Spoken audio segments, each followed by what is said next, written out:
Welcome to another episode of Social PR Secrets. My name is Lisa Beyer, and this is going to be a solo episode. I'm going to name this episode Everything is So Meta because that's exactly how it feels. In case you missed it, the big news is Facebook is now called Meta, and that is so meta.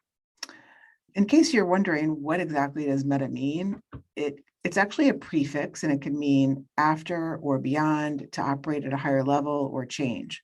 So it's interesting, and I wonder how much it costs to buy the domain meta.com. It's so interesting also that within just a few days, that if you Google Meta Facebook, that Google already has the knowledge panel all updated with the Meta logo and all of the meta information. So things happen quickly on the internet, a lot quicker than they did 10 years ago.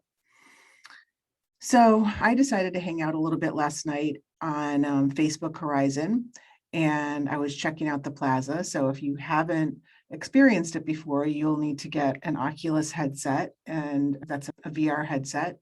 And it's definitely worth checking out. And obviously, Facebook is investing billions a year to kind of take over this whole term meta. They're probably going to be a fraction of the metaverse when everything is said and done, but they are definitely making a heavy investment and worth checking out. So if you haven't already, invest in a headset, invest in some smart glasses, and start exploring. So anyway, I was hanging out in what's called the plaza. I was taking selfies and wondering who I can actually get to help me build my first world. So you can be a creator in Facebook Horizon and you can build a world. And my friend Nava Berg, who's actually been a guest a couple times, she's built several worlds in Horizon. So it's a little intimidating, and I'm definitely dedicated and determined to build my first world, and I'll let you know when that happens. But I was just experimenting and trying out the new emoticons and taking selfies and meeting people, which was kind of cool. And it's really a 3D experience. It's very immersive. It's much different than being on a Zoom call with somebody. And if you're a brand of any size, virtual worlds is going to be something that I'm going to equate to almost like having a website. So every brand, every business has a website today. I believe that every brand business will have its own virtual world. So it's kind of cool. It's a little bit surreal. It's still pretty clunky. It's definitely not perfect, but hey, another $10 billion should do the trick from Facebook. So we'll see where it is in the next 2 to 3 or 6 months. But it's kind of interesting because I just was thinking to myself, so Mark Zuckerberg, and his wife Priscilla, they have actually 2 girls that are around 4 and 5 years old. And I was reading up on this a little bit, and there was something that Priscilla was bragging about, that Mark actually is very hands-on dad, and he has been coding with his daughter since she turned 3.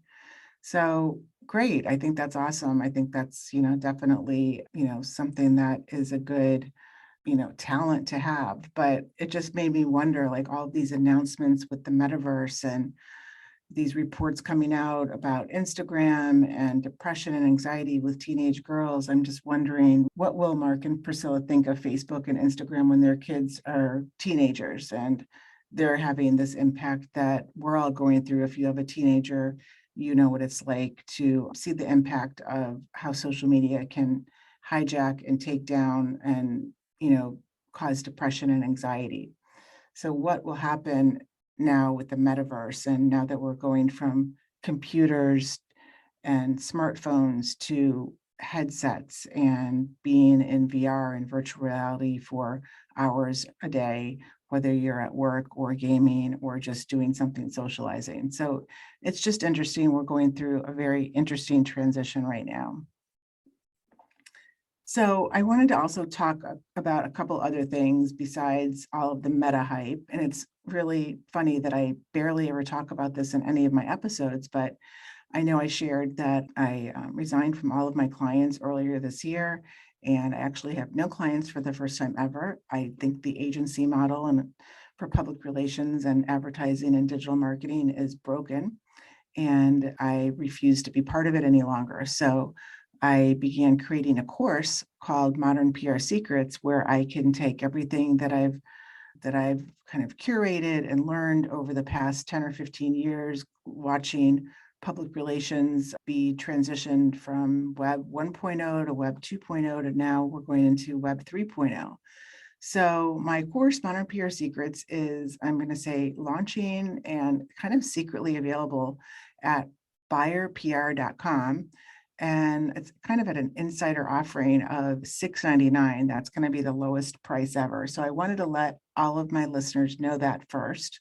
Everyone tells me that it's drastically low, but it's going to have 7 modules. I have 5 of them complete now, and the other 2 are going to be finished this month. And module 7 is actually going to be focused on the PR avatar of the present and future, as well as all of my PR action-packed insights to get the most out of earned media. Because if you know me, you know that I'm a big believer and very passionate about earned media and taking advantage of getting the earned media and social proof across all channels using social media and SEO and now the metaverse.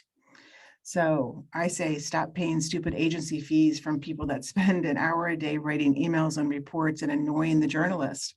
And why not just learn how to level up and either do it yourself or know enough to give direction to the professionals that you're hiring.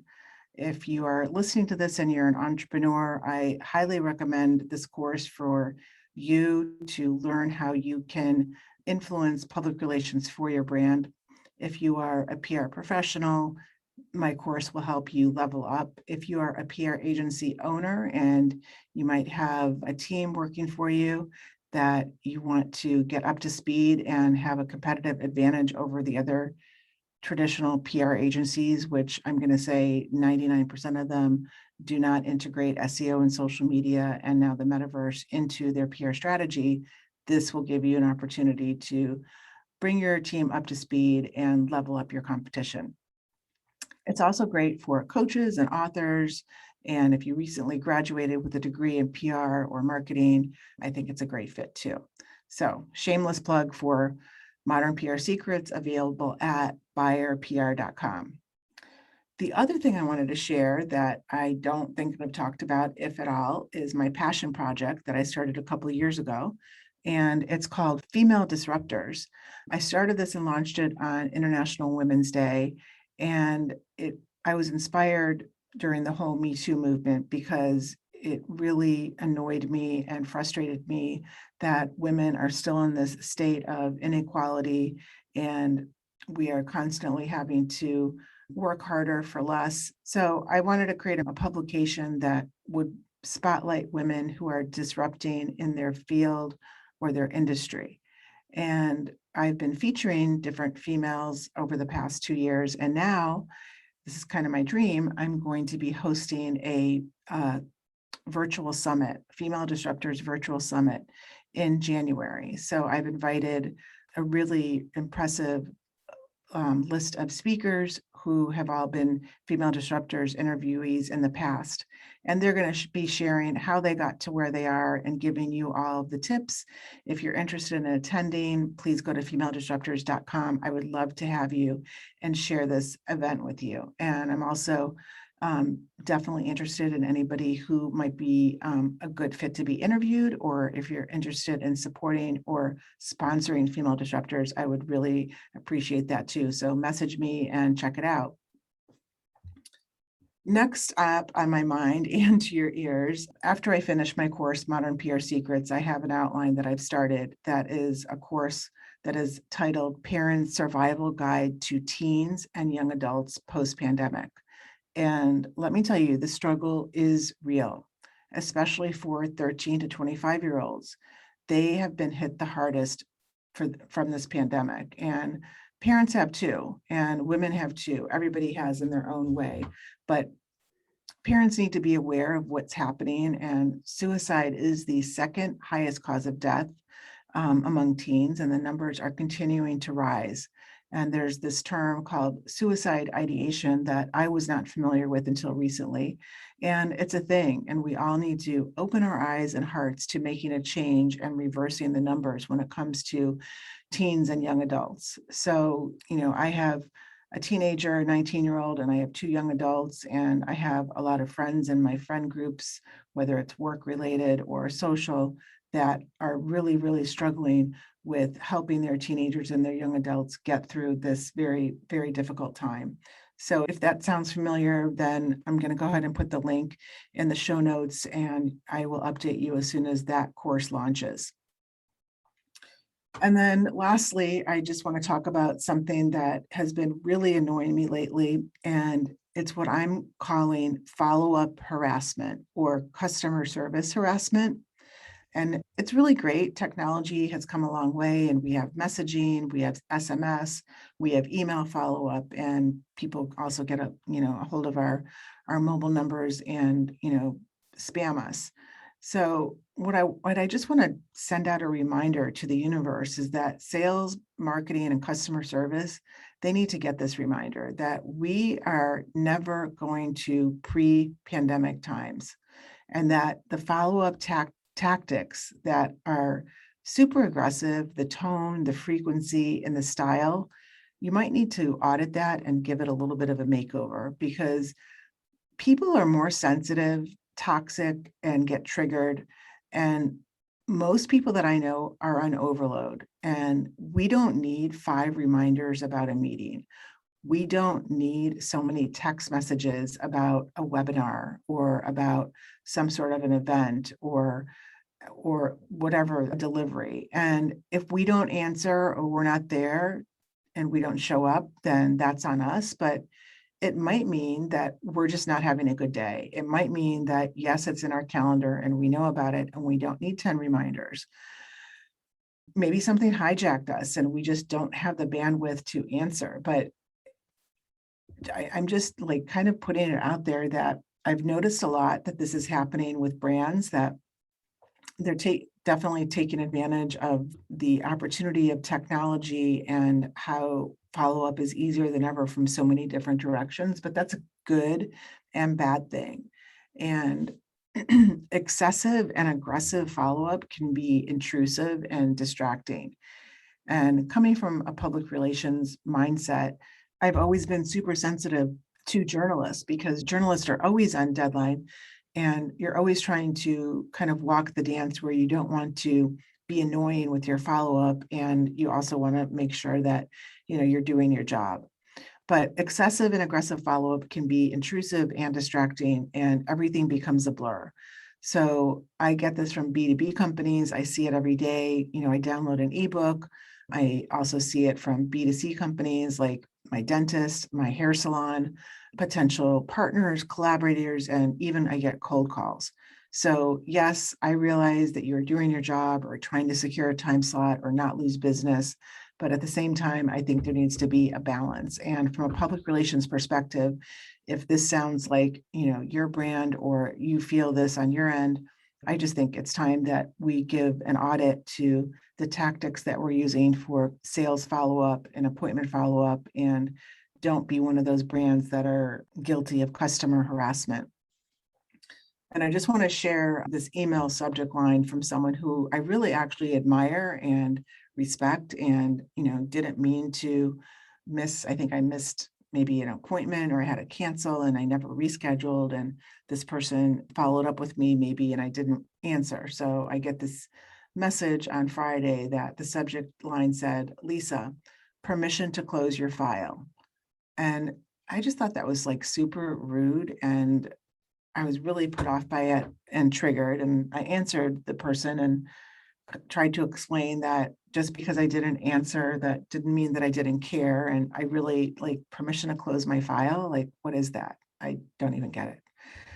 But I just want to just put that out there. Remember that you don't know what's happening on the other end of somebody's email or text message. You never know. And be sensitive, spread out the follow-up. And if people don't respond, maybe there's a reason.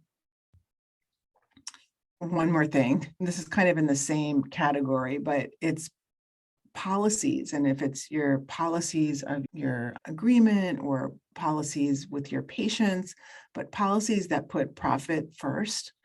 For example, Facebook is notorious for putting profit first, so Meta.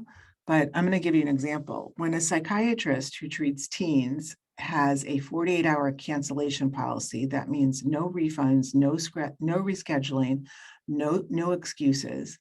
You kind of start to question humanity. And I believe that this is an example of putting profits over patients. So these same doctors that we're talking about who are treating teens who are going through the hardest time out of everybody during this pandemic. So these same doctors are advocating for accommodations. And that means that they're recommending to schools and universities that teens are going through such a hard time that they need extra time on tests or excused absences for having a bad day or being sick. So it's just as ironic that if the teen patient wakes up sick, there are psychiatrists out there and probably therapists too that have this no flexibility in rescheduling, and doctors are penalizing the patients because they don't want to lose the unbillable hour. And there's a lot of doctors today that are these VIP, concierge, cash only doctors. And I just think, that the system seems broken. And if you're in the healthcare industry, if you are in the self-care industry and you have these very, very rigid policies, like maybe you need to re-examine yourself. With this particular psychiatrist that I'm talking about that I had the experience, their answer was, oh, there's Zoom calls. If you're sick, you can just do a Zoom call.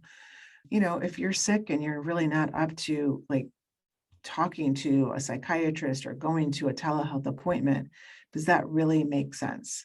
So again, I'm just going back to everyone needs to be a little bit more patient and less rigid and understand that we're living in different realities with unprecedented challenges. And maybe the psychiatrist needs to actually see the therapist. And let's just go back to Mark Zuckerberg for a second. So check out his interview with Matthew Ball. I thought it was interesting. It's actually on Facebook, on Mark Zuckerberg's Facebook page, and it took place on Friday. But I thought it was interesting how Mark seemed to fan over Matthew Ball, who is a VC angel investor, and he's writing a book called The Metaverse, but he also published a couple articles, The Framework for the Metaverse, which I've covered on my 21 Things newsletter. But it was interesting to hear Mark and Matthew talk on this interview. And Mark was kind of fanning over Matthew Ball and endorsing his book, yet Matthew seemed pretty unfazed and unimpressed by Mark's metaverse. I'm just going to call it propaganda. And in my opinion, Mark really never gave a straight answer to anything in the discussion, and Matthew was straight up and, awesome during it. So check out the interview. I'm going to put the link in the show notes. So thanks for tuning in to today's solo episode. I'm off to Chicago this week to visit my family. Message me if you're interested in my Modern PR Secrets course. It's available at buyerpr.com. Check out femaledisruptors.com. This is my shameless plug again. Or if you are a parent with teens or young adults, I'll put links in the show notes for resources and an event that I'm actually going to be speaking at in December. So with that, I say namaste and have a wonderful day, week, and month.